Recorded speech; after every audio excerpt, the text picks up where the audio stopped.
Hi, I'm Tim with COTAP. We're here with Winnie Namwirya. She is the program assistant for the Kasese region for Ecotrust's Trees for Global Benefits project. And we're going to ask her a few questions. By the way, Winnie, very cool shirt you're wearing today. We've been giving out shirts. And we also want to thank Winnie because she's under the weather a little bit with a little case of malaria. So she's been translating all day, but we wanted to squeeze in the interview. So a few questions for you. We just wanted to hear from the coordinator level, like a little bit about what the selection process looks like for farmers, how they're qualified in, how much land should they have, what species they should select of trees, and how you go about letting them know about the project and helping them be considered for it and set them up properly for success. Oh, thank you. I'm called Winnie Namwirya. Like you've heard from Tim, I work with Ecotrust as a program assistant. And when we're selecting farmers, we do a series of trainings. We take our farmers through a training. From the training, interested farmers apply. They fill an application form. On the application form, they attach the land management plan. The application form, the chairperson of the village where the farmer is going to plant must endorse it to confirm that the land purely belongs to the farmer. And the farmer also indicates the family members, plus the types of trees that he wants to plant, the different species he wants to plant, and the area he wants to plant. After we have gotten that form, we do what we call a review. We go to the farmer's field, we measure the piece of land, we look at the information the farmer has put on the application form, if it is exactly what is on ground. We talk to the family members to find out if they're interested in the project. We do some technical advice. We advise on the types of trees the farmers should plant. Then after doing that and agreeing with the farmer, then we tell the farmer to go ahead and plant. Now, since most of the farmers don't always have money to buy seedlings, we talk to a nursery operator to supply the seedlings to the farmers. Like Richard, right? His name was Richard. The seedling, at least one of the seedling. Sorry to interrupt. Yeah. The nursery operator supplies the seedlings. Then after that, we go and monitor the seedlings to verify if the farmer has signed for 200, is it real that the farmer has taken 200? If the farmer requested to plant 200 for the first planting, is it real that the farmer has planted that number? After we have monitored, then they process the payments for the farmer. For the payments, for Kasese, we have three circles. So can you briefly explain what SACO stands for, and in terms of like the acronym, savings and... Farmers' money comes through SACOs, and the SACO is a Savings and Credit Cooperative Organization. Savings and Credit Cooperative Organization. Okay. Yeah.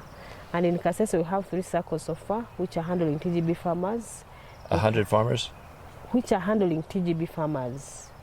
We have 3 SACOs in Kasese which are handling TGB farmers. Okay. We have MIFA SACO, which handles farmers from Maliba, farmers from Bugoye sub-county, and farmers from Kichwamba and Buhira sub-county. Now, what does MIFA stand for? It's MIFA. MIFA stands for Mubuku Integrated Farmers Association. Okay. Yeah.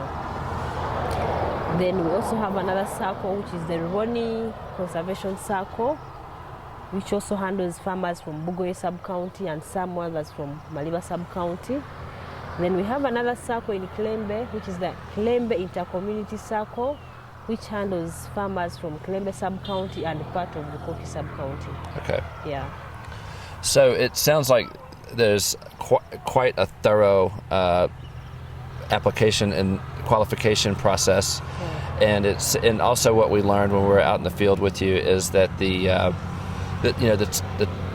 there's ambitious targets for planting, and many farmers hit them. Some have different levels of success. It's very hard work, and a lot of them try with varying levels of success. despite what we've heard is very difficult circumstances.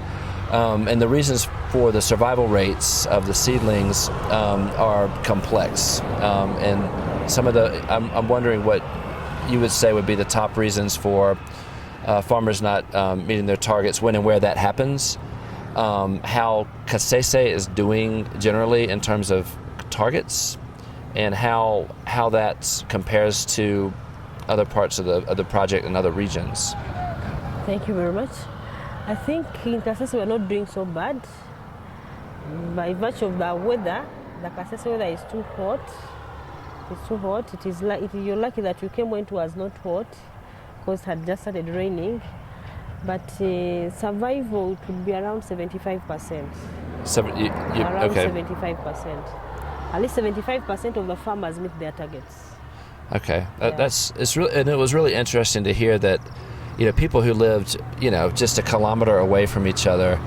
There was Paul, who had an outstanding stand of trees, and he lived in a flat area, and he had a nice river running right beside his house, and so he did a great job of watering, had a great survival rate. And Peter, who was the brother of the other lady we interviewed, he said he lived about a kilometer away, and his survival rate was lower, significantly lower, but not bad. And we asked him why, and he said, it's because it was more hilly, and it was a little bit hotter over there. It had a few reasons, but it was interesting that I wonder if the training process is how uniform it is across the entire project, when it seems that many times. I would understand that there's regional differences in farmer circumstances, but it seems like there's planting circumstances that are very different between farmers who are not that far away from each other. And I would assume that might be taken care of and evaluated as part of the enrollment process. And so I guess my question is it, or to what degree are training plans and planting plans and species selections tailored to an individual farmer beyond what's uniform? Yeah, what happens when we always have 2 trainings every year. Farmers are supposed to attend 2 trainings every year, which we organize. And every training we share challenges. Farmers come up with their different challenges, and the same farmers give us solutions to the different challenges. So where farmers cannot meet their targets, where farmers are not doing well, we advise them to do beating up. We advise them to buy seedlings and do beating up. And farmers who can't help... Into what up? I did, to meet their targets into what? And then to... Can you say that last bit one more time? I lost a word. We have different trainings. Every year we have 2 trainings for every site. So for farmers who cannot meet their targets, we always advise them to buy some seedlings and do beating up. Okay. Yeah. Just a couple of more questions. This is great. This is, it's good to hear about all different phases of the projects, different types of farmers, different ages and different areas, and also from different levels of Ecotrust and what's going on, as well as the different activities like the seedlings. And the one thing we saw in Rubirizi was that they had developed I believe it was a formal income generating activity that they got off the ground with using TGB funds, and they constructed beehives and they're making honey.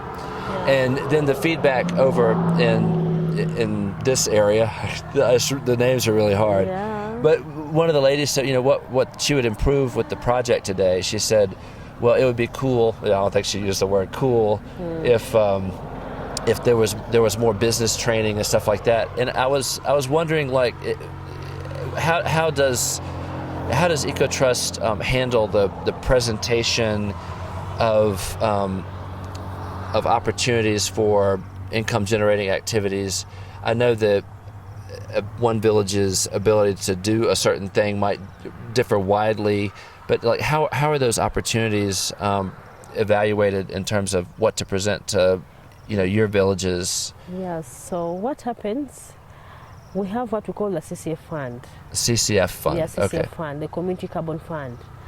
The farmers write a proposal, a group of farmers write a proposal, then requesting for what they want to use that money. So for the farmers in Kasese, they wrote 3 proposals. One, they wanted the solar, and those under MIFA were given solars because that's what they asked for. Then another group from Ruboni, they asked for nursery inputs. They wanted to start a nursery bed. So like construction materials to like shade the seedlings and that kind of shade, seed, pots. Then farmers in Klembe asked for beehives, and they were given the beehives from the CCF fund. So there were some that we didn't interview today who are actually doing bees. Of course, we've not visited all the farmers, but we have some farmers who have even beehives from their own initiative. I didn't consider the fact that maybe you are actually doing that. We just didn't see it today because I think we've interviewed about 15 to 20 farmers in the past 5 days. And what's the TGB reach these days? Is it 5,000 all over Uganda or 4,500? I think it's at least 4,500. Do you know what the total number of TGB farmers? Yeah.